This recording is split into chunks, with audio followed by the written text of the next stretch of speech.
झारखंड में साल 2024 में पार्लियामेंट्री इलेक्शन भी होना है और असेंबली इलेक्शन भी होना है। लिहाजा तमाम राष्ट्रीय पार्टियां हों या क्षेत्रीय दल हों, वो अपने सियासी ज़मीन को मजबूत देने के लिए, विस्तार देने के लिए इन दिनों तेज़ी के साथ काम कर रही हैं। वर्तमान में झारखंड में राष्ट्रीय जनता दल सत्ता की हिस्सेदार है, लिहाजा पार्टी के तौर पर, संगठन के तौर पर इनकी भी गर्मजोशी देखने लायक है। इस वक्त हमारे साथ मौजूद हैं राजद के राष्ट्रीय महासचिव भोला यादव जी, जो खुद किसी तारुफ के मोहताज नहीं हैं। 2 दिन पहले ही नीतीश जी यहाँ पर आए और बहुत ही कॉर्डियल माहौल में हेमंत सोरेन से मुलाकात की। इस मुलाकात को क्या कहें, विपक्षी एकता के तौर पर देखा जाए, किसी और चश्मे से देखने की ज़रूरत है? देखिए, अभी जो देश की हालात है, उस हालात में सारे संवैधानिक संस्था पर लगता है किसी न किसी रूप में एक विशेष का कब्जा होते जा रहा है। इन सब को देखते हुए देश के अंदर जितने विपक्षी दल हैं, सब पुनः एक प्लेटफॉर्म पर आने के लिए तैयार हैं। उसी कड़ी में माननीय मुख्यमंत्री जी आए थे, माननीय उप मुख्यमंत्री जी आए थे और उस कड़ी को आगे बढ़ाने का काम कर रहे हैं। मगर झारखंड के सियासी गलियारों में चर्चा ये है कि प्रदेश कांग्रेस की जो इकाई है वो बहुत ज़्यादा गर्मजोशी से इस कवायद का स्वागत करती हुई नजर नहीं आ रही है। आपने देखा होगा कि इस मुलाकात के क्रम में कोई भी कांग्रेस का कार्यकर्ता पदाधिकारी मौजूद नहीं रहा। देखिए, सभी दल के लोगों को वहाँ नहीं बुलाया गया था, क्योंकि ये व्यक्तिगत उनकी मुलाकात थी और व्यक्तिगत बातें थी। उनके जो शीर्ष नेतृत्व हैं, खास करके कांग्रेस के, उनसे पहले वार्ता तो हो ही चुकी है, तो वो अपने तरीके से सब लोगों से मिल रहे हैं और इसका फलाफल अच्छा होगा। कहा यह गया कि 2019 में जब आप लोग यूपीए फोल्डर में काम किए तो आप लोगों का जो वोट बैंक था बहुत ज़्यादा हेल्प किया जेएमएम को, कांग्रेस को। इसी तरह अगर जेडीयू अगर इस फोल्डर में शामिल हो जाती है तो जो क्षेत्र हैं जो बिहार से लगते हैं झारखंड में, उनको लाभ होगा। क्या जेडीयू को इस फोल्डर में शामिल होने की ज़रूरत है 2024 में? महागठबंधन में जदयू पहले आ चुकी है, अभी बिहार में सरकार में है, तो स्वाभाविक है यहाँ भी महागठबंधन का वो पार्ट है। इसलिए कहीं कोई दूरी नहीं है, हम लोग सब एक प्लेटफॉर्म पर बैठ करके केंद्र की सत्ता को शिकस्त देने की तैयारी कर रहे हैं। नीतीश जी जब झारखंड आए तो बड़ा पहले यूपी गए, फिर उससे पहले दिल्ली गए, फिर बंगाल गए, फिर उड़ीसा गए। झारखंड का क्रम बड़ा देर में आया, इसके पीछे कुछ कारण?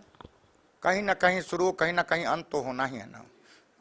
बारी बारी से सभी क्षेत्रीय दलों के नेताओं से मिल रहे हैं और ये सकारात्मक चल रहा है। छिटफुट छोड़ करके सब जगह के लोग सकारात्मक रूप में इस बातों को ले रहे हैं और यदि ये मुहिम जारी रहा तो वो दिन दूर नहीं जो विपक्ष एक सशक्त महागठबंधन के रूप में उभरेगी और आने वाले चुनाव में इसका फलाफल अच्छा होगा। बिहार की थोड़ी सी बात कर लें। जो एक कास्ट सर्वे आप लोग करा रहे थे उस पर फिलहाल अंतरिम रोक है, ये क्या सेटबैक के तौर पर आप लोगों के लिए? देखिए, कोई भी बजट बनाने के लिए हम लोग इतिहास में जाते हैं और वो इतिहास किस चीज़ का, तो वर्ग का, जाति का, जो किनकी कितनी भागीदारी, उसी हिसाब से उनकी हिस्सेदारी होनी चाहिए।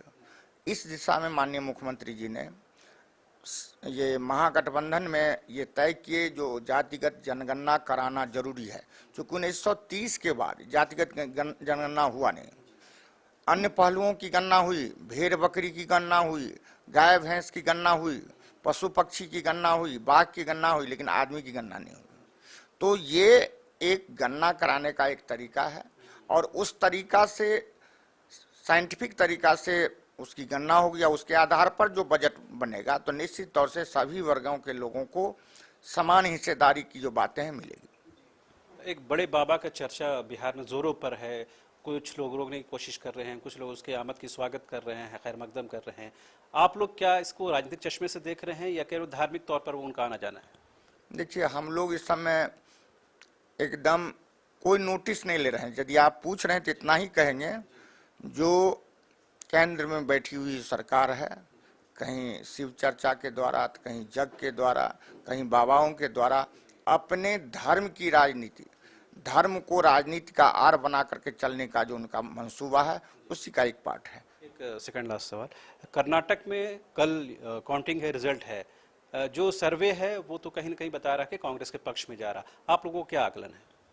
जो वहाँ से हमारे सीनियर लीडर लोग जो वहाँ पहले से थे हम लोगों के संसार में, उन लोगों से जो बातें हो रही है तो सकारात्मक है। कांग्रेस की सरकार बननी चाहिए।